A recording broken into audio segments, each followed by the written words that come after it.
Bienvenidos a una nueva sesión del ciclo Historias, Paisajes e Imaginarios, diálogos y reflexiones sobre el patrimonio cultural de la ciudad de Puebla, impulsado por la Gerencia del Centro Histórico y Patrimonio Cultural a cargo de la doctora Graciela León Matamoros.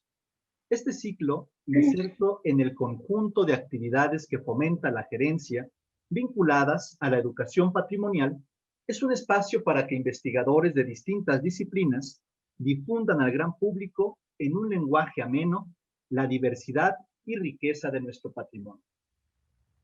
Para comprender el tránsito y transformación de la ciudad de Puebla del siglo XVIII al siglo XIX, es decir, de la Nueva España al México independiente, uno de los personajes históricos más relevantes, aunque poco conocido, difundido y valorado, fue el arquitecto, pintor, el artista José Manso y Jaramillo.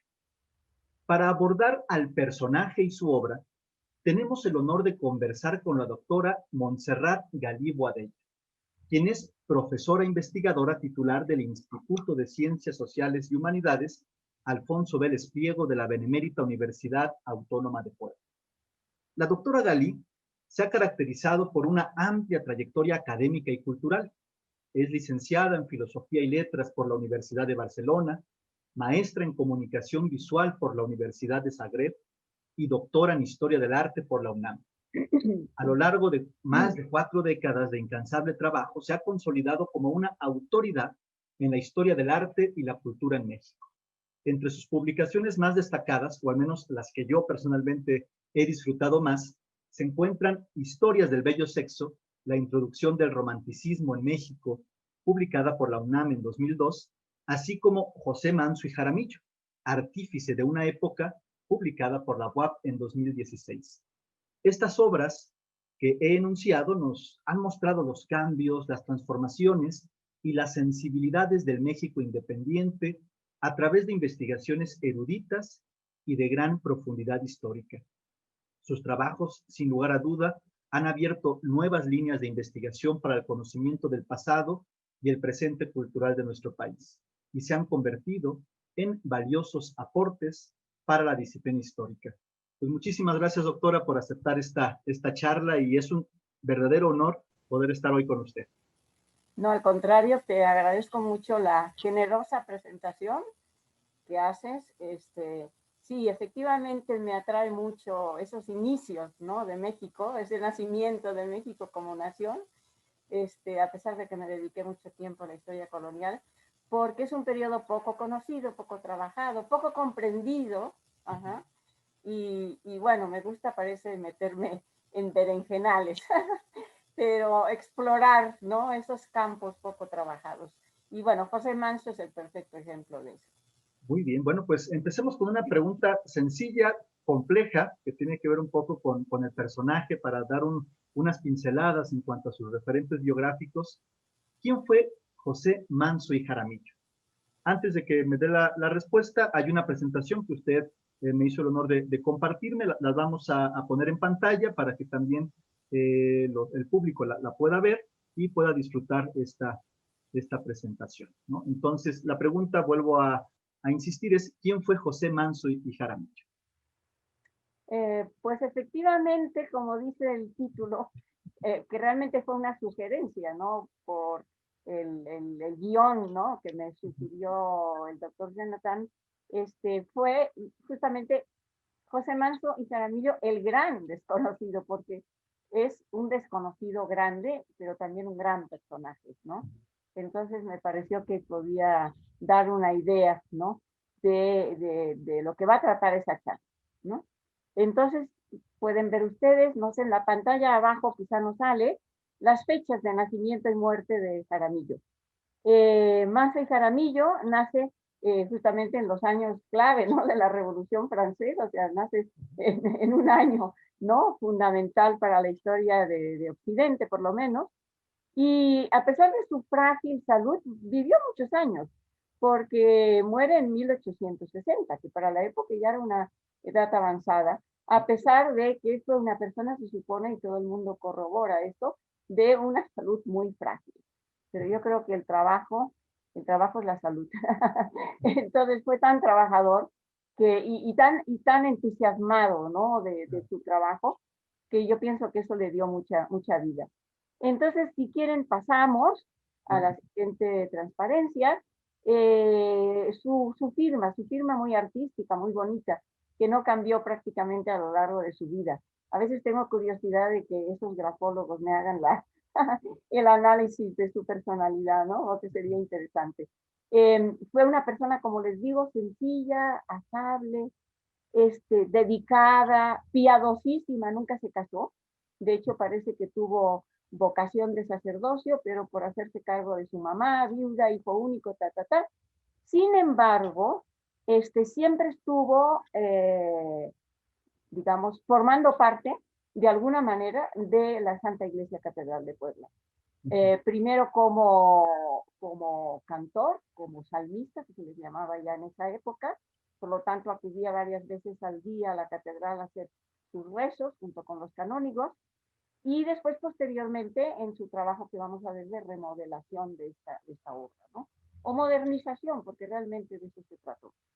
Y entonces su vida giró, si quieren pasar la siguiente, entre la academia, bueno, que en esa época no se llamaba academia, cuando se funda en 1812 e inicia sus clases, también justamente por una famosa peste, parece que nos persiguen, no empiezan sino a final las clases de 1813, se llamaba Real Casa de la Academia y Junta de Caridad para la Buena Educación de la Juventud.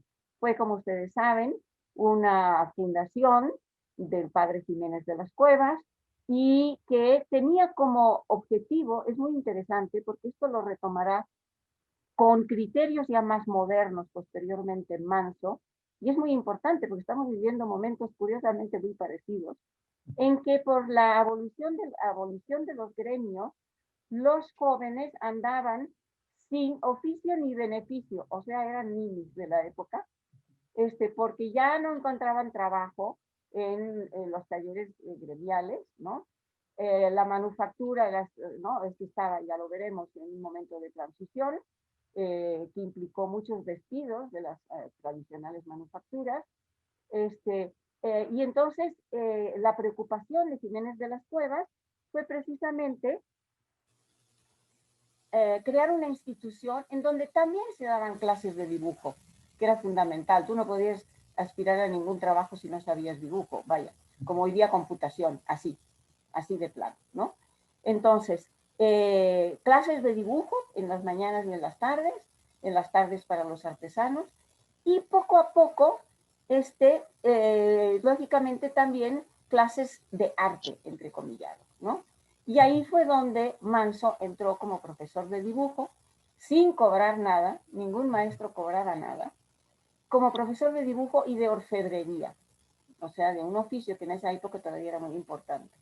Eso es importante saberlo, porque el grabado que ustedes van a ver acá, que es el diploma que la academia daba a sus maestros o a sus personajes, digamos, por ejemplo, a los que favorecían a la academia, ¿no? Se lo dieron a Humboldt, por ejemplo, que apoyó mucho a Manso en su estancia en París, y entonces la academia, ¿no? Como reconocimiento le da, ¿no? Ese diploma. Ese diploma es una punta seca, ¿sí? O buril, que es un tipo de trabajo más bien dicho, totalmente derivado del trabajo del orfebre, porque con un punzón, que es el buril, se graba directamente sin los ácidos que facilitan después, ¿no? Las otras técnicas, o las tintas, que será lo que va a aprender él en París, la litografía, sino es un trabajo muy difícil. Se necesita un gran oficio para hacer todas estas sombras y todas estas líneas, porque es sobre una placa dura de fierro con un instrumento, el buril, que es muy elemental, ¿no? Entonces se le encarga ese grabado en donde ya vemos todas las alegorías propias, ¿no? De la ilustración y del neoclasicismo, y probablemente algunos elementos sacados de la enciclopedia francesa, la enciclopedia, que ya había llegado a Puebla en esas fechas, ¿no? Por lo tanto, es importante. Manso ya tenía un contacto con la cultura francesa. De hecho, casi todos los álbums y libros textos teóricos y de historia del arte y de historia en general que tenía la Real Junta, lo que será la Academia de Bellas Artes posteriormente, eran franceses, ¿no? Sobre eso realicé un trabajo de ese afrancesamiento de la Academia de Puebla, a diferencia de la Academia de México, que estaba más relacionada con España e Italia, ¿no? Eso es muy importante, que ya tenemos esa relación previa con el arte y la cultura francesa, ¿no? La siguiente, si quieren, podemos pasar a verla. Entonces yo digo, la vida de Manso, tranquila, provinciana, transcurría entre la catedral y la academia, ¿sí? De la academia a la catedral y de la catedral a la academia. Parecía que nada iba a turbar esa vida casi monacal que llevaba, ¿no? Y muy generosa, por otro lado, ¿no? De una persona tranquila. Si quieren pasar la siguiente, aquí vemos la antigua academia, el antiguo edificio, que no fue el principio aquí, pero rápidamente, ya en vida de Jiménez de las Cuevas, se compró. Es decir, cuando Manso se va a París, ya estaba dando clases acá. Es decir, si se fijan, todavía no estaba el azulejo que caracteriza ahorita. Ese azulejo se puso después, ¿no? Eso ocurrió en muchos edificios de Puebla. Ese es un mito que todos los edificios tenían talavera, ¿no? Bueno, esta era la academia y era básicamente los ejercicios que mandaba. Este es un dibujo del propio Manso. Podemos ver que es muy buen dibujante. Es una lástima que no se conozca su trabajo, que se conserva en el Museo de Puebla, en la Casa de los Muñecos. Tenemos una colección de 100 y tantos trabajos, algunos muy interesantes, dibujos muy interesantes. Y estos son el tipo de láminas, esta es una lámina francesa, de un álbum francés, que los estudiantes copiaban, ¿no? Y que seguramente Manso, pues, esta y otras parecidas que se conservan, mandó, ¿no? A los estudiantes que copiaran, ¿no? Entonces, la enseñanza de la academia para los que querían ir a las artes, pero también a los estudiantes que eran artesanos, ¿sí? Se basaban en el dibujo. En Puebla, en México, en Roma, en París y en todos lados. Como les digo, sin el dibujo no se podía hacer nada en aquella época, ¿no? Todo el mundo tenía que saber dibujar, más o menos. Ajá. La siguiente, por favor. Bueno, en 1825, esa vida tranquila, dedicada, pero sin sobresaltos, ¿no? De Manso se interrumpe porque el presidente, Guadalupe Victoria, tiene mucho interés en que el Vaticano reconozca a México, eso era muy importante en la época, y entonces se decide enviar una legación, ¿no? Una misión diplomática que estaría encabezada por el canónigo Francisco Pablo Vázquez. Canónigo entonces regresará ya siendo obispo. Y se decide, por instrucciones de Lucas Alamán, mandar estudiantes de las artes a Roma, porque la idea era irse a Roma. Entonces, Manso presenta su solicitud también, pero se dice, primero, no es alumno de la Academia de San Carlos, segundo, ya es mayor, tenía 30 y tantos años, ¿no? Y por lo tanto preferimos enviar jóvenes estudiantes. Y entonces muy interesante porque el gobierno del estado de Puebla, el Congreso, ¿sí?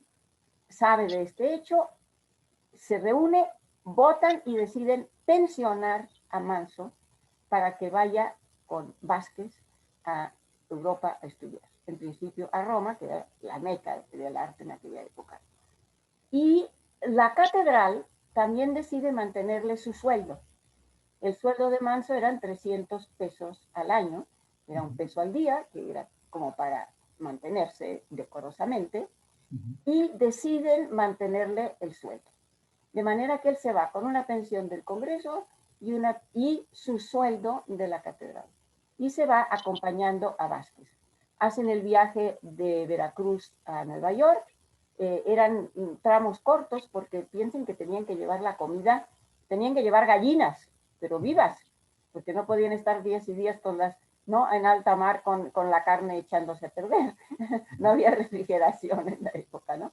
Entonces tenían que estar haciendo escalas pues para aprovisionarse de agua, de comida, ¿no? Fresca, etc. Llegan a Nueva York, esta es una imagen de un poquito después. Yo hice una pequeña trampa. Los historiadores hacemos trampitas. Había 2 o 3 barquitos que ya tenían vapor en sus chimeneas, ya eran de vapor, que eso ocurre como 5 o 6 años después del viaje de Manso. Pero Nueva York no había cambiado en 5 o 6 años. Y entonces yo borré los barquitos. Los barquitos y quedó Nueva York en 1825, ¿no? Con barcos de pura vela, que es con el que se fue Manso. Por eso tampoco se sabía cuánto podría durar el viaje, porque imagínate que fallaba el viento, te quedabas varado en medio del mar, ¿no?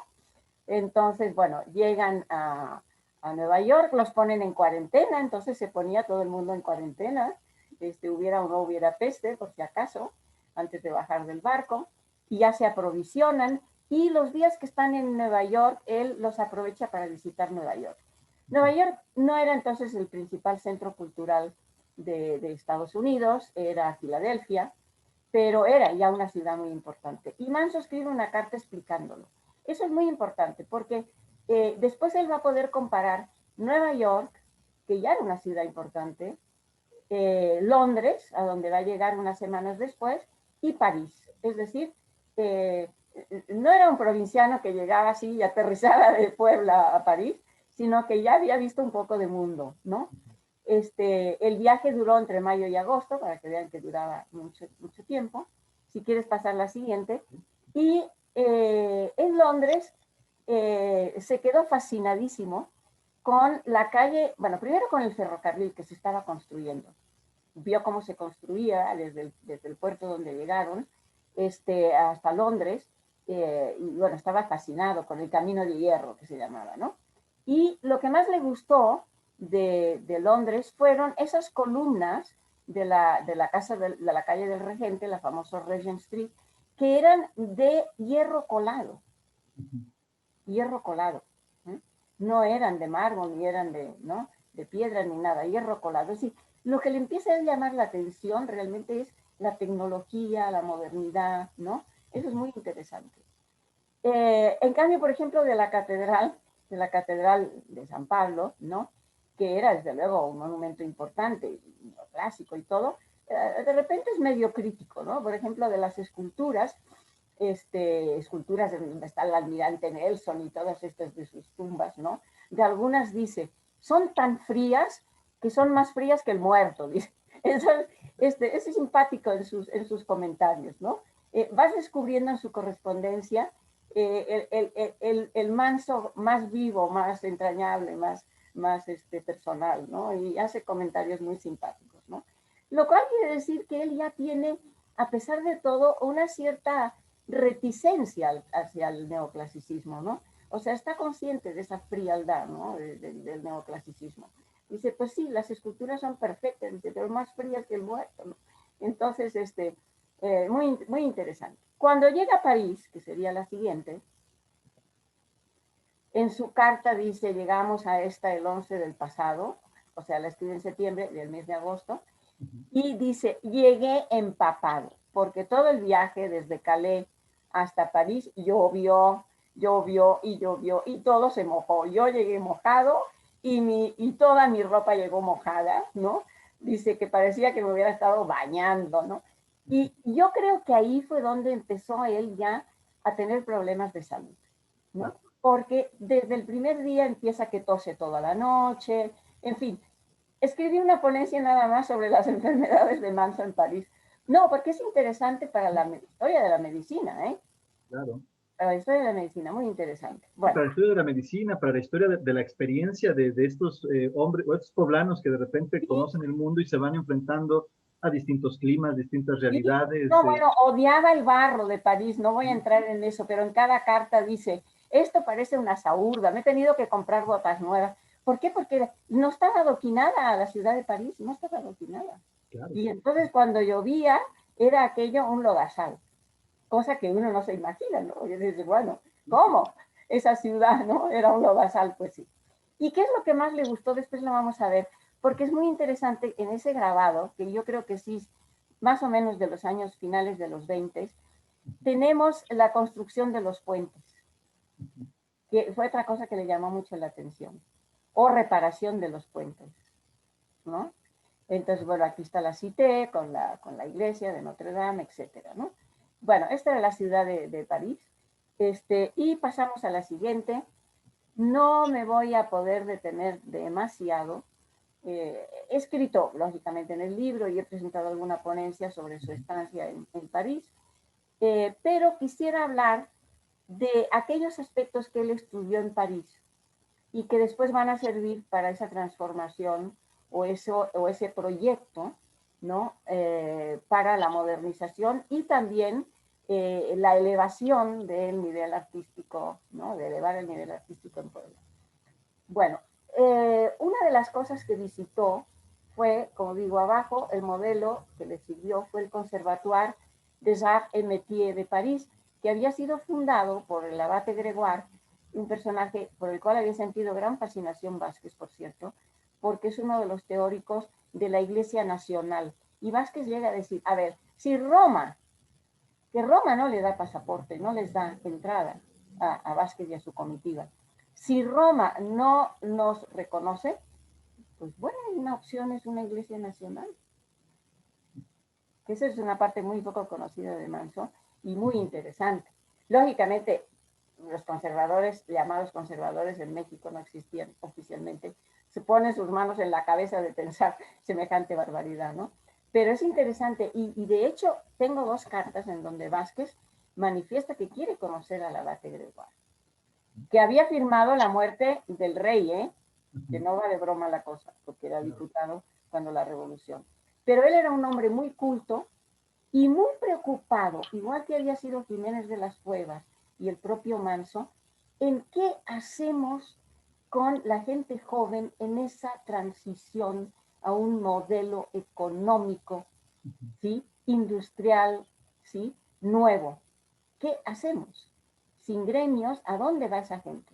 Y entonces funda ese conservatorio que todavía existe y en donde está demostrado que Manso conocía muy bien los cursos que se daban, las máquinas que tenían, las conferencias que se impartían, porque él va a copiar ese modelo en Puebla.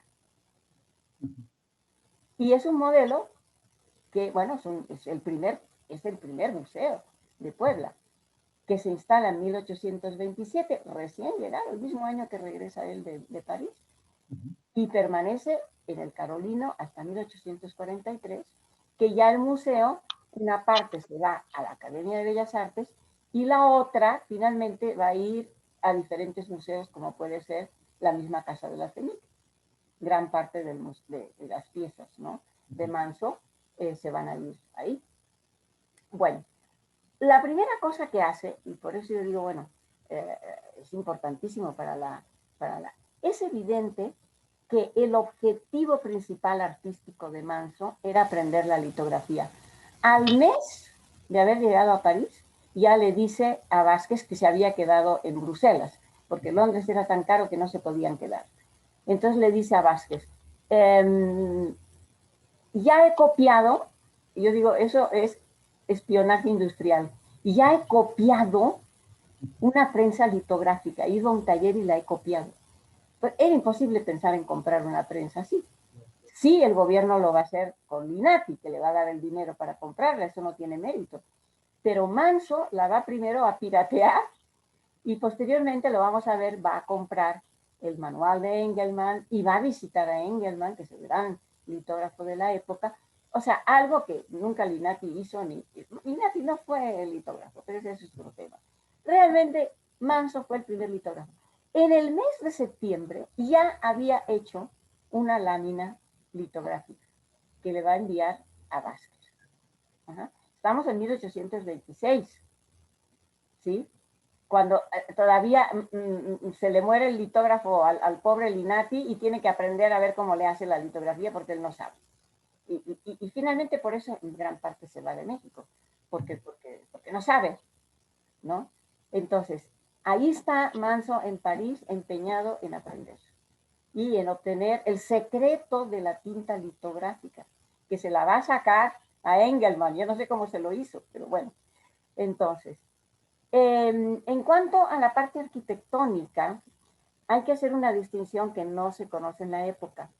En Francia, sobre todo, se distinguía entre dos tipos de arquitecto.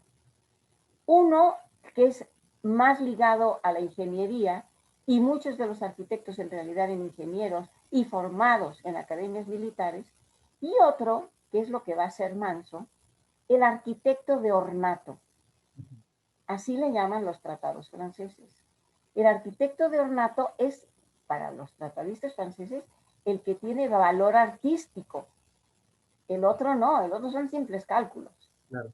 ¿no? Y manuales que ya existen, pero la parte artística. Esto lo vamos a ver después en la primera obra que va a ser regresando de París, que es la capilla de San Pedro de la Catedral. Lo vamos a ver más adelante. Ya habiendo regresado, remodela la iglesia del convento de San Francisco, que también se dijo y se dijo y se dijo que si era de copia de la iglesia de la Madeleine de París. No, si esa iglesia no estaba ni, apenas la estaban empezando a construir, y no tiene una columnata interna. No la he puesto porque ya no existe, pero lo que sí yo encontré, porque lo que hice yo cuando tuve la oportunidad de ir a París y estudiar ahí en los archivos, etcétera, es hacer trabajo de campo. Es decir, sabiendo que de su casa, donde vivía, iba al Louvre o iba a las Tullerías o iba a pasear a la calle de Rivoli, resulta que pasaba por una iglesia que se llamaba San Philippe en Lai, que todavía existe, que tiene una columnata igualita que la que hizo después en San Francisco. Ajá. ¿No? Entonces, bueno, haciendo, ahora sí que caminando, aprende uno muchas cosas. Por eso les recomiendo que caminen Puebla. Bueno, después vamos a ver el retablo de la Iglesia de la Soledad y otras iglesias de Puebla, solamente el de la Soledad, que lo vamos a comparar con el de San Pedro, pero sobre todo el tema del Paseo Bravo y la penitenciaría. La obra, la penitenciaría más avanzada de su época. La vamos a ver con detalle. Que también descubrí el modelo caminando. ¿Por qué? Porque en sus cartas da a entender que le gusta mucho el famoso cementerio del Père Lachaise de París. Entonces yo digo, bueno, ¿por qué calles iría a ver el cementerio? Y solamente hay una calle, porque si agarras otra te perdiste. Y es una calle que sube, sube, sube, sube, sube, sube, sube, desde donde estaba la Bastilla, la plaza de la Bastilla, hasta el cementerio. Y resulta que yo pasaba por una placita que le llaman Square, la tal placita. Y entonces, que había habido ahí una placa, había habido ahí un reformatorio, una especie de cárcel para chicos jóvenes. Bueno, me voy a buscar yo, bueno, pues, y que se construyó en 1826, o sea que Manso la vio construir. Me voy a los libros de arquitectura, de historia de arquitectura francesa, y encuentro el modelo de la penitenciaría. A ver, no es que sea exactamente igual, porque la Roquette se llamaba, esta prisión para jóvenes, era como forma de chavo, chavada, ¿no? Regular. Y van a ver ustedes que la penitenciaría es como alargada, ¿sí? Pero es exactamente el mismo concepto, ¿sí? Y resulta además que el arquitecto, Jean Levat, iba como oyente a un taller que tenía Perciel, famoso arquitecto, que se lo presentó Humboldt, se los presentó a los mexicanos, ¿sí? Y había coincidido seguramente con Manso. Entonces, ¿cómo no iba Manso a fijarse en una obra que un arquitecto joven estaba construyendo por una calle donde él pasaba? Por Dios, claro que sí, ¿no? O sea, entonces, y se dice, no, que la penitenciaría de San Javier sigue el modelo de las cárceles norteamericanas de Pensilvania. No, no, no. La cárcel de Pensilvania era un libro famoso que se llamaba La cárcel de Pensilvania, en donde se elaboran, digamos, los principios filosóficos, sociales, humanitarios de las cárceles modernas. Ese es otro tema. Entonces, cuando se habla del modelo de Filadelfia o modelo de Pensilvania, se está refiriendo a ese libro, pero no a la forma del edificio, ¿no? Bueno, el Paseo Bravo también lo vamos a ver. Uno de los lugares que más le gustaban a Manso para pasear era las Tullerías. Las Tullerías fue el primer paseo, digamos, jardín dentro de la ciudad de París, que pertenecía a un palacio, pero que se abrió al público y le encantaba ir. Inclusive a uno de la comitiva ahí que estudiaba francés, para ser diplomático, se deprimía y él dice en sus cartas, me lo llevé a Arias a pasear a las Tullerías, ¿no? Como para que se le baje la depresión, ¿no? Y le encantaba porque lo dice en su carta, ¿no? Entonces, y después vamos a ver las portadas de San Antonio y el Carmen, que marcaban el eje de la ciudad moderna y que para mí también se inspiraron, o bien en París o bien en Bruselas, en donde estuvo 2 meses acompañando en un verano. Bueno, pasamos, vamos a ver ya rápidamente. Con eso tenemos un poco lo que aprendió en Francia, de alguna manera, pero también lo que se va a traducir después en obra para Puebla, ¿no? Claro, claro. Ajá. Entonces vamos a pasar a la siguiente. Okay. Vemos aquí precisamente 2 cosas que le encontraron. Una es el uso del hierro en la arquitectura. También había la famosa al oblé, o sea, el lugar donde se hacían las subastas del grano, que estaba al lado de su casa, que tenía una cúpula también de hierro, pero no tenemos tiempo de mostrar todo, sí, pero que lo debía ver todos los días, porque él vivía junto a Leal, ¿no? Y este es el famoso puente, ¿no?, de las artes, que estaba él fascinado de que estaba construido con hierro. ¿No? Eso es lo que más le gustó. En lugar de los viejos puentes parisinos, este le fascinó, ¿no? Y también los centros comerciales. La Galería Vivienne, ¿no? En donde no la menciona, pero se acababa de inaugurar un año antes, en 1824, y todo el mundo iba. Y le quedaba de paso de su casa para ir al Louvre. Entonces, evidentemente que entró, ¿no?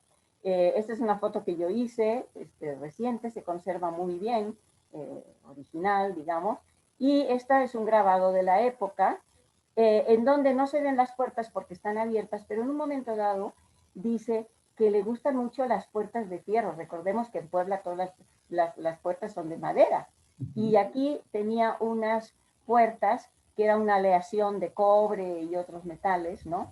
Que las que están ahorita se parecen, pero no son las originales, pero eran de fierro. Entonces, todo eso a él le fascina. Le fascina la modernidad. La siguiente, por favor. Bueno, aquí que nos quedaríamos con eso que no podemos leer, pero sí tenemos tiempo.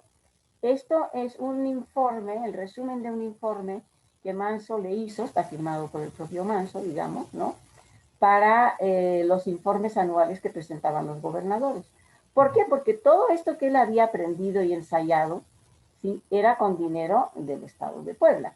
El museo se hace dinero con el dinero del Estado de Puebla.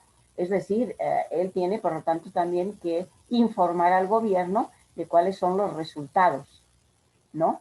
De todo lo que aprendió, que en un momento dado, si podemos, haremos toda la lista rápidamente, pero no me quiero pasar del tiempo. La siguiente sería ya 2 obras de ese reordenamiento urbano moderno que están desaparecidas, pero que aquí yo también encontré eso. Él construyó una portada totalmente neoclásica donde estaba el cementerio de San Antonio, en el barrio actual de San Antonio, y en el otro extremo de lo que ahorita es 5 de mayo, 16 de septiembre, este eje, ¿no?, de la ciudad, del otro extremo, en el 1844, construyó, que lo derribaron también, la portada también del cementerio del Carmen. De manera que yo sospecho que la idea era, fíjense ustedes, los 2 arcos de triunfo de París. Esa parte de aquí es una reconstrucción, porque esto es justamente el Palacio de las Tullerías. Aquí está el Jardín de las Tullerías que él visitaba. Eso existía todavía, eso va a ser destruido en una de las revoluciones de mitades de siglo en París, ¿no? Lo van a quemar, el Palacio de las Tullerías. Y ahora, lógicamente, sí se ve este eje. En aquella época estaba ese palacio, no se veía. Pero la idea es esta, ¿no? Es decir, 2 arcos que ordenan la parte como moderna, porque la parte medieval antigua es lo que se llama la Cité, donde está Notre Dame, ¿no? Esa es la parte ya de París que se va expandiendo, y cómo hay esas construcciones. Y yo digo que esto es lo que inspiró a Manso esas 2 portadas neoclásicas, ¿no? También había unas parecidas en Bruselas, pero bueno, yo creo que la idea urbanística, ¿no?, de Manso era esa. ¿Por qué? Porque esas portadas iban a sustituir las garitas. Las garitas representaban el mundo colonial, las alcabalas, ¿no?, el pago de impuestos, etcétera, para entrar a una ciudad. Y esto ya son dos portadas modernas, ¿no?, neoclásicas, que además están sobre un eje, ¿no? O sea, ya los conceptos urbanísticos modernos, ¿no? La siguiente. Bueno, pues aquí puedes hacer tú la pregunta. Porque la pregunta es precisamente esto, si a pesar de lo que usted nos está mostrando con relación a un personaje tan importante para el caso de Puebla, que no solamente vive la experiencia de la modernidad, sino que intenta traerla a la ciudad, ¿por qué ha permanecido olvidado por la historiografía? ¿Por qué ha sido un personaje a quien no se le ha valorado con relación a que es necesario observar a Manso y su obra para entender a la Puebla del siglo XIX? Bueno, y hay muchas explicaciones. Desde luego hay una parte de responsabilidad de los historiadores poblanos, ¿no? Claro, no tenemos historiadores, ahorita hay más, ¿no? Pero durante muchos años no ha habido propiamente historiadores del arte. La primera mitad del siglo es como muy incomprendida.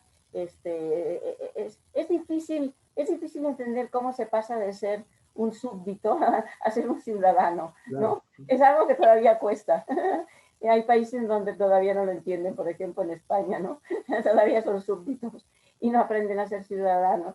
Entonces todavía no se han enterado de las repúblicas. Bueno, o sea, ¿cómo se vuelve uno de ser súbdito a ser ciudadano, ¿no? Y cómo se construye una nación, ¿no? Que es a lo que contribuye Manso, ¿no? Entonces, hay varias cosas. Primero, lo que ya señalábamos, que no se le reconoce como el primer litógrafo mexicano. Ya vamos a ver por qué. Sí es cierto que las fuentes están a veces como muy escondidas, ¿no?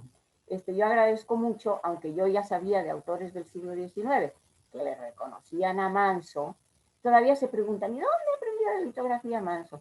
¿En París o en Bruselas? ¿No?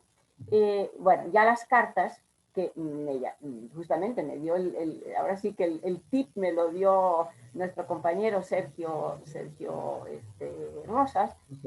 Las cartas de Manso, que no están completas, pero están en Carso. Y bueno, ¿a quién se le ocurre ir a buscar a Carso las cartas de Manso, ¿no? Claro. Que tiene su lógica, porque está la colección Sánchez Gavito, pero bueno, no vas ahí, tú dices, pues en Puebla, en la catedral, porque hay mucha correspondencia de Vázquez, pues ¿por qué no van a estar las cartas de Manso? Pues no están.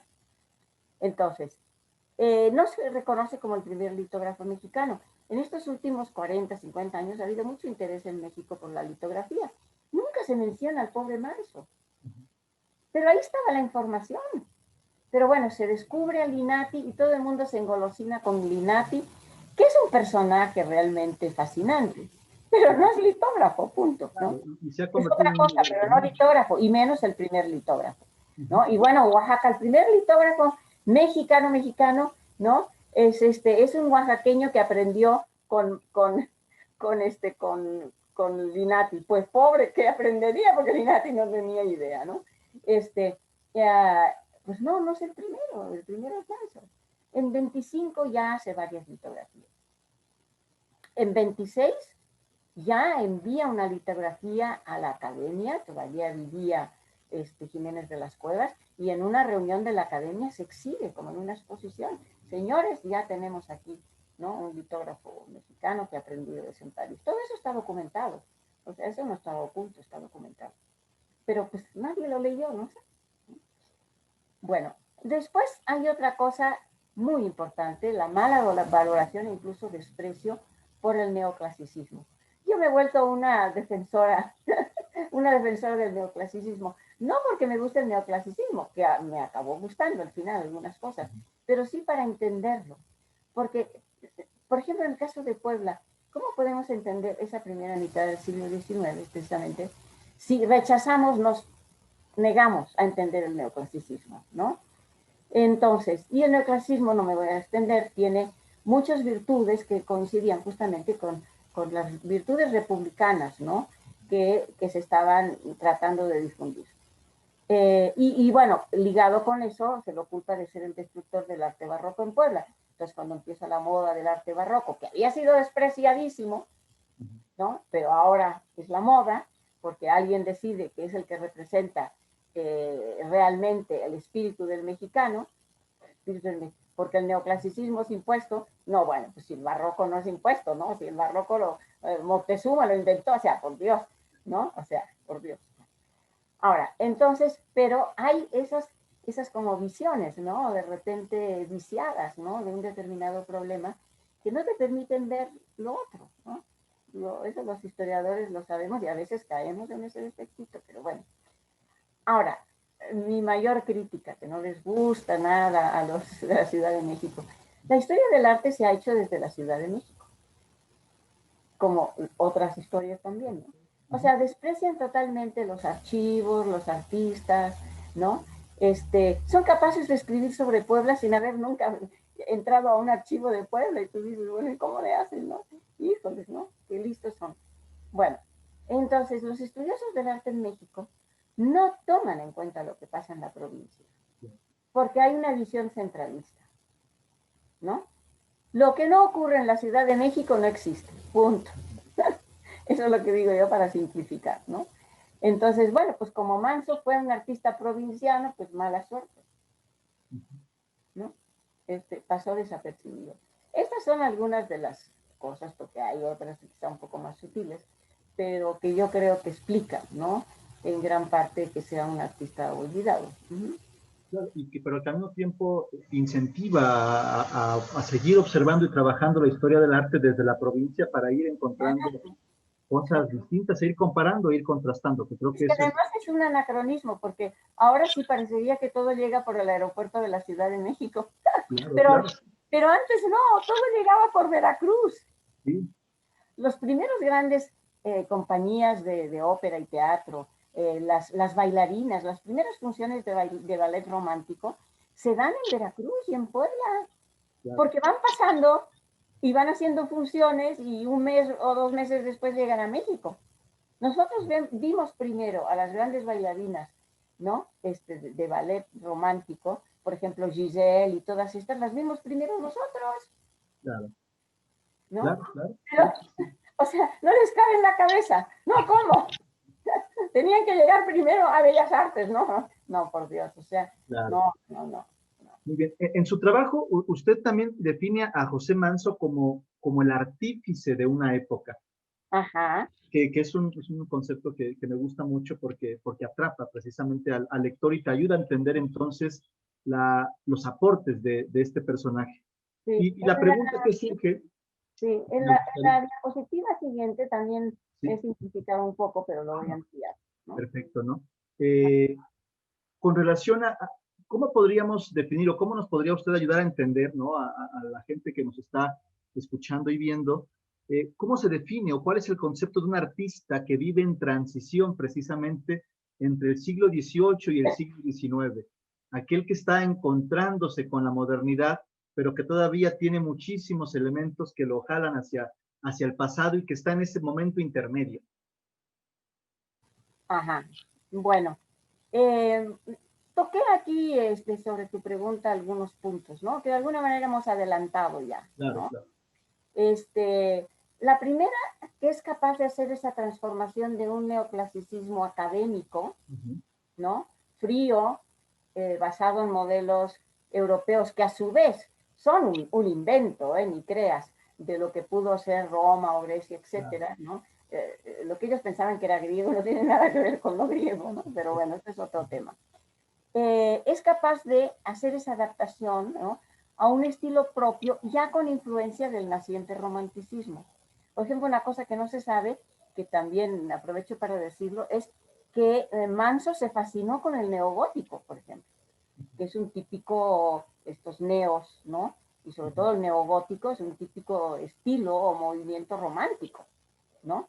Entonces, ¿cómo lo definiríamos? Con el movimiento de las plantas, o sea, la planta los retablos, que es lo que está haciendo él en ese momento, el color, elementos de color, que no se dan en sus primeras obras, pero sí posteriormente, y elementos locales, por ejemplo, hornacinas que él, digamos, inserta dentro del retablo neoclásico para que se puedan poner las imágenes de devoción propias de Puebla, ¿no? Entonces, todas estas modificaciones quiere decir que él no es una persona cerrada que copiaba, ¿no?, el neoclasicismo europeo, etcétera, sino que es una persona que siente el aire de la época, ¿no?, y que sabe adaptar ese neoclasicismo, ¿no?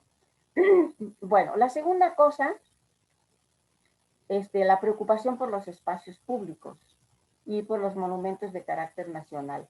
El mejor ejemplo es el Paseo Bravo, en donde, ayudado por sus antiguos colegas y discípulos, no solamente va a ser ese paseo a la francesa, ¿no?, sino además se van a incluir esculturas. Por ejemplo, el monumento a Nicolás Bravo, ¿no?, que desgraciadamente ha desaparecido, que hubiera sido muy interesante tener, ¿no?, en donde se incluye, pues, una serie de elementos arquitectónicos, ¿no? Entonces, preocupación por esos espacios públicos que amplían la ciudad, porque el Paseo Bravo significó salirse, ¿no?, de la antigua ciudad colonial, y es el inicio de la urbanización de toda esa parte poniente de la ciudad, ¿no? Entonces, digamos, esa sensibilidad urbanística, ¿no?, esa conciencia, pues, de que las ciudades están creciendo y que hay que tener un proyecto, un plan para esas ciudades, ¿no? Después, el otro que también ya adelantábamos, modernizar las manufacturas tradicionales, adopción de nuevas técnicas y nuevos materiales. Bueno, la lista que lo he sacado de sus cartas, de todo lo que aprendió, es impresionante, ¿no? Y partidario de las máquinas. Esto es una discusión que en ese momento se va a dar en Puebla. Recordemos el texto famoso de Antuniano y la discusión entre los que estaban en contra de las máquinas. La misma, estamos igualitos. En la discusión sobre la importación, exportación, el contrabando, la maquinización, estamos igualitos, ¿no? Que si eso va a quitar trabajo o qué, ¿no? Él no, él era un entusiasta y hace toda una serie de... hay un texto que se le atribuye, yo sí pienso que es de él, porque tiene sus iniciales, pero aparte están todas sus ideas, ¿no?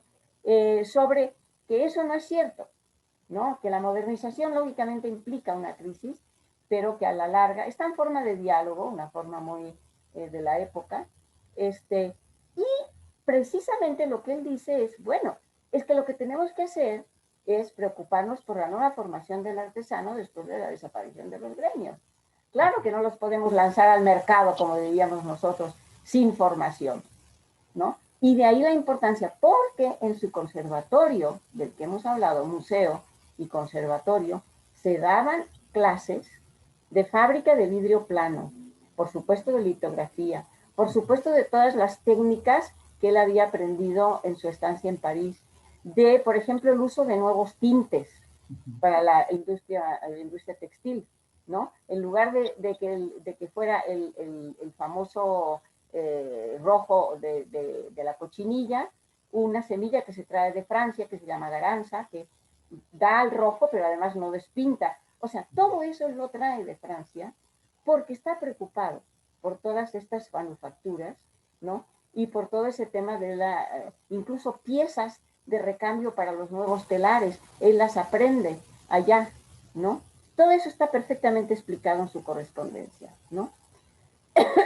Y finalmente, que es el tema de la penitenciaría, y ya con eso vamos a acabar, la vinculación de la arquitectura a los problemas sociales, y muy concretamente al tema de la regeneración de los presos.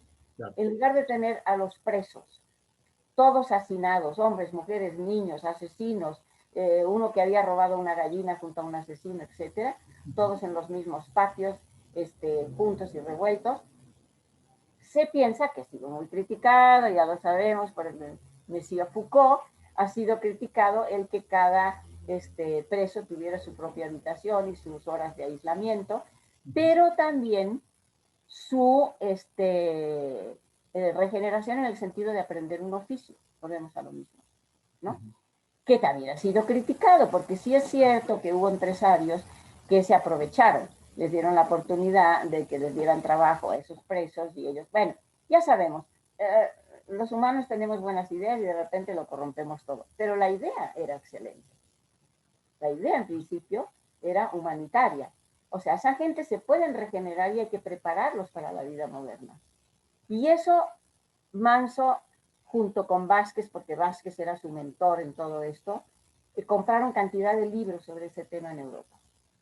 O sea, él venía muy bien con una idea muy bien fundada de lo que iba a ser el San Javier, ¿no? Bueno, entonces si quieres, pasamos rápidamente a lo que sí. tú me haces Con la relación pregunta. para que la gente que nos escucha sepa reconocer cuáles son las obras que están directamente vinculadas con Manso, que posiblemente muchas de ellas las han visto, pero que no las han sabido relacionar. Entonces, lo importante es que a partir de esta charla, ahora sepan reconocer el proceso en el cual se están creando y el vínculo directamente con el personaje. Bueno, como después veremos, cuando poco después de llegar, el canónigo Vasconcelos le encarga la capilla de San Pedro. La capilla de San Pedro ya se había desmantelado unos años antes, porque esos retablos barrocos se estaban cayendo a pedazos, ¿no? Se ennegrecían por las velas y todo eso, se quemaban, se incendiaban. Y después había que volverlos a adorar y eso era carísimo, porque era pan de oro. Y él justamente en París aprendió cómo dorar baratísimo con el sistema de galvanización. Entonces se pone las manos en la cabeza y dice, ¡qué horror! Gastamos miles y quizá millones de pesos dorando retablos cuando eso se puede hacer por muy bajo precio, ¿no? Entonces dice, bueno, y los canónigos de esa época, que eran gente muy culta y muy avanzada, dice, no, se acabaron los retablos barrocos, que es esa antiguaya, ¿no? Que además es un peligro, ¿no? Porque se caen a pedazos por la polilla y ta. Entonces, cuando él llega, Vasconcelos, un canónigo de una familia muy importante de Puebla, Marqués de Monserrate, que se había hecho cura después de quedar viudo, le encarga la capilla de San Pedro, que la vamos a ver después. Pero yo lo que quiero ver es que en 1835, poco después de haber justamente ya terminado la famosa columnata de San Francisco, que ya no existe, es cuando seguramente ya le dicen, oye, vamos a modernizar la iglesia. Eso es un tiradero, es oscura, es un peligro, esos retablos están cayendo a pedazos y vamos a modernizar la iglesia. Entonces, me gustaría que se fijaran. Fíjense que aquí no tenemos los famosos casetones, tampoco tenemos abiertas, esos que son ventanas actualmente tenían unos cuadros, lo podemos ver. Esos cuadros tapaban las ventanas. Entonces, todo eso era oscuro. Se supone que podría ser, según algunos, este es Manso, según algunos es este otro. Yo pienso que es este, pero bueno, no importa. Pero vemos todos los elementos, digamos, el coro con el organista, más bien dicho, el del fuelle, el que hacía así con el fuelle, ¿no? Porque funcionaban con el fuelle, ¿no? Los órganos. Es decir, está aquí toda su vida. Él seguramente como artista, con un texto en la mano, el coro, ¿no? La música, en fin. El perro, recuerden que entonces entraban los perros a las iglesias, ¿no? Por eso había un funcionario de la iglesia que se llamaba el perrero. El perrero se dedicaba a sacar los perros, ¿no? Entonces es una pintura muy, muy bonita, pero que y Efraín, no Efraín, Fausto, un historiador del Instituto de Investigaciones Estéticas, también está de acuerdo en eso, sería una especie de estudio previo a cómo voy a modernizar. ¿Cómo voy a hacer yo para aclarar todo esto, ¿no? Y en la siguiente, lo podemos ver, es una postal vista casi desde el mismo punto de vista de la catedral actual, ya con los retablos, que estos sí son muy afrancesados, con estas columnas pareadas monumentales, un poco parecidas a las del Louvre, por ejemplo, ¿no? Las de la fachada del Louvre. Esto todavía es como muy francés, ¿no? Pero ya también lleno de elementos ornamentales que nunca estarían, ¿no? En un retablo francés, ¿no? O sea, como que ya haciendo como una mixtura entre lo que sería el neoclasicismo canónico, ¿no? Y ya elementos locales, ¿no? Entonces, bueno, no se alcanza a ver bien la cúpula, pero bueno, la cúpula, acá está, den la luz, ¿no? ¿Por qué? Porque le ha quitado esos cuadros que tapaban las ventanas, que no sé quién se le ocurrió ponerlo, porque eran ventanas, ¿no? Pedro García Ferreras de ventanas, cuando, bueno, pero después las taparon. Entonces, todo, a ver, la claridad, la regularidad, la luz, son ideales de la ilustración, ¿no? La simetría, los dos retablos, este de San José y el otro, que es el retablo de San Gabriel, son igualitos, nada más cambia que aquí está San José y allá está una escultura de los Cora, ¿no? Pero son regulares, pues, ¿no? De manera que tú ves esa nave y cuando pasas a la otra nave es casi lo mismo, ¿no? Esa regularidad. Y fíjense también en toda esa decoración de casetones con dorado y azul celeste, que son los colores de la Inmaculada Concepción. Recuerden ustedes que esta catedral está dedicada a la Inmaculada Concepción. Se doraron las rejas, ¿no? Y se fueron construyendo una a una todas las, que yo en mi estudio trato con los documentos de la catedral y por el estilo de averiguar cómo se pudieron y en qué orden se pudieron haber ido cambiando los viejos retablos por los nuevos, ¿no?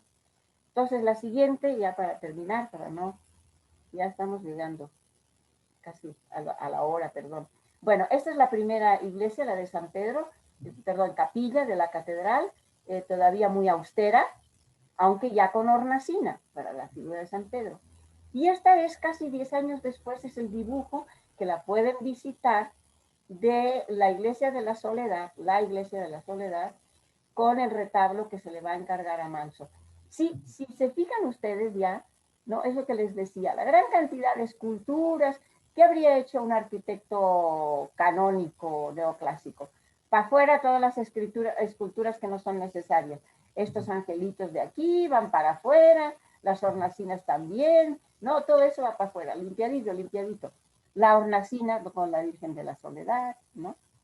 Como mucho se habría dejado a estos dos santos, estos van para afuera. Es decir, eso ya es un neoclásico sui generis, ¿no? Sui generis, que se adapta a la sensibilidad y a la devoción local, ¿no? Recuerden que esta era una iglesia muy importante, ¿no? Con su festividad, todavía existe, pero bueno, ya muy pasada por agua, ¿no?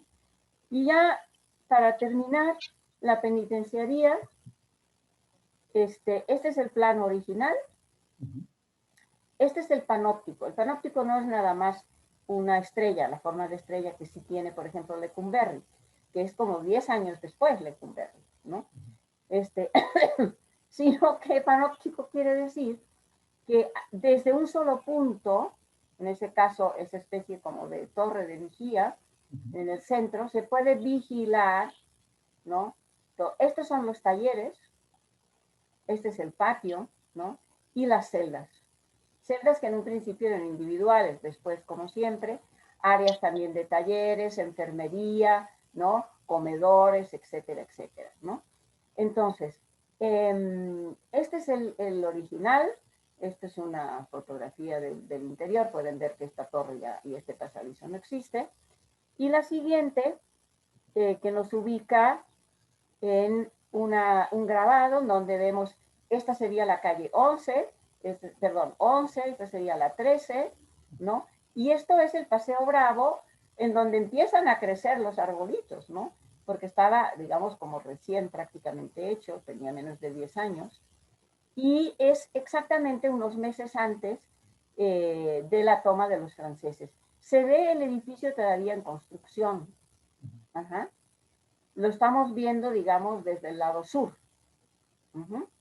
Bueno, se ve todavía. La siguiente, y aquí terminaríamos, podemos ver qué pasó en el año 63.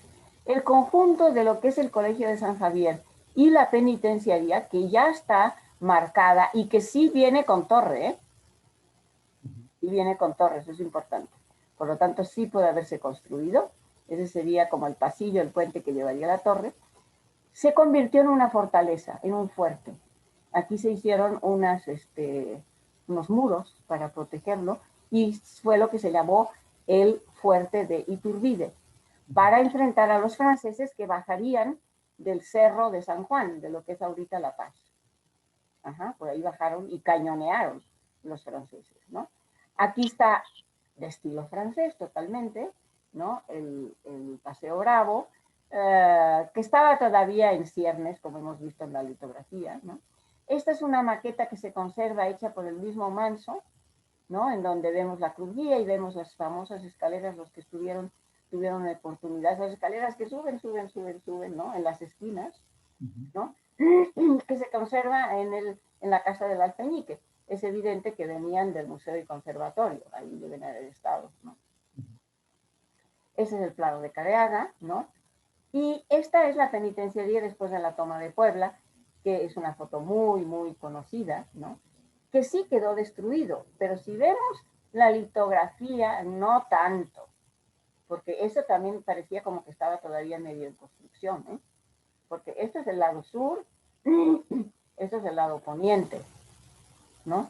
Claro que sí, cañonearon, aquí se ven las celdas, ¿no? Cañonearon y destruyeron y después durante muchos años no hubo dinero para continuarlo, ¿no? Eso fue una desgracia. Pero se terminó a finales de siglo, ya con la parte exterior tal como la conocemos hoy día por el arquitecto Tamariz, ¿no? Entonces, pues esas son las cosas que a mí me gustaría. Si me das medio minutito, Sí, sí, sí, leo adelante. lo que los contemporáneos, A ver, cerramos aquí si quiere y ya lo vamos. sí, aquí cerramos, Ujú. los contemporáneos, pensemos que Paino, todos estos viajeros, porque llegaron a Puebla y visitaron y vieron la construcción de la penitenciaría en grandes elogios, ¿no? Claro. Pero me gusta el elogio que hizo Bernardo Olivares en su álbum, que se ha recuperado el álbum que está en una biblioteca norteamericana, por suerte, era un álbum desaparecido, y hay una biografía y dice, la empresa de una penitenciaría es ardua a toda luz. Es un pensamiento que significa el progreso de la civilización sobre la crueldad de la ignorancia. En este pensamiento se concretan efectos de profunda moralidad. El criminal ya no es la víctima a quien es lícito atormentar en hediondos subterráneos ni en insalubres calabozos.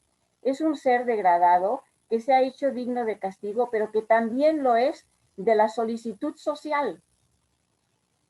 Para esto, previene estos lugares en que gradualmente se puede expurgar de sus instintos pervertidos. Esto en suma es una penitenciaría, la conciliación del castigo con los efectos humanitarios. Este es un pensamiento elevado, una idea abstracta que el artífice, Manso, convierte en edificio de piedra que se llama penitenciaría. Me parece un muy bonito texto, ¿no? Estupendo. Para entender la profundidad de este personaje. Sí, pues qué maravilla, doctora. La verdad es que, como siempre, un gusto, como siempre, uno siempre que conversa con usted aprende muchísimo. Y la verdad es que la idea de poder tener esta charla, además de que usted nos compartiera pues sus conocimientos, era precisamente con la intención de que aquellos que puedan ver esta charla descubran la Puebla de la primera mitad del siglo XIX, que aprendan a reconocerla, como usted bien nos lo destacaba, recorriendo las calles de la ciudad, ¿no? Que es muy importante. Y a partir de esta conversación que usted nos acaba de brindar, pues romper con los lazos de la crueldad, de la ignorancia y aprender entonces a establecer los puentes de una ciudad más compleja, más profunda históricamente, que no solamente nos tiene que ligar a un solo periodo histórico, sino que tiene una serie de detalles que hay que saber reconocer y hay que saber apreciar y hay que saber valorar y defender, ¿no? Como usted siempre nos lo ha hecho saber a todos los que nos consideramos sus alumnos. Pues muchísimas gracias, doctora. No sé si tenga alguna última palabra para cerrar. Creo que su micrófono. Agradecerte a ti, pues a los oyentes, ojalá eso les despierte pues esas ganas sí, de caminar la ciudad, siempre con la mentalidad abierta, ¿no? Con la curiosidad, nada de lo que vemos y de lo que está ahí es casualidad. Todo es el resultado de unos procesos históricos, sociales, ¿no? Humanos, y yo creo que Manso sí fue realmente un personaje, a pesar de la dificultad de la época, ¿no? ¿Cuántos sitios no sufrió Puebla en esa primera mitad del siglo, ¿no? Porque fue la ciudad que más sufrió de toda la República, ¿no? Destrucciones, saqueos, tener que mantener las tropas extranjeras y nacionales, ¿no? Fue una ciudad que sufrió mucho y que quizá no se desarrolló tanto como prometía, pues yo creo que sí prometía mucho, ¿no? Claro. La visión de ese congreso de mandar a Manso, ¿no? Que no hemos podido ver toda la lista de encargos que le hicieron al pobre que estaba agobiado, ¿no? Quiere decir el entusiasmo, ¿no? O sea, realmente te emociona ver la ilusión de estos primeros poblanos, ¿no? De la confianza de que sí se podía cambiar, sí se podía construir una nación, sí se podía mejorar, ¿no? Sí había un futuro. Eso realmente a mí es de las cosas que más me gusta, ¿no? Del estudio de esa época, ¿no? Muy bien, pues muchísimas gracias, doctora. Y también queda la invitación para que todos se acerquen al libro José Manso y Jaramillo, Artífice de una época, publicado por la UAB en 2016, que ahí podrán reconocer otros detalles y muchos aspectos que no se pudieron abordar en la charla. Y pues nada, pues con esto cerramos y nos vemos para nuestra siguiente sesión en Historias, Paisajes e Imaginarios.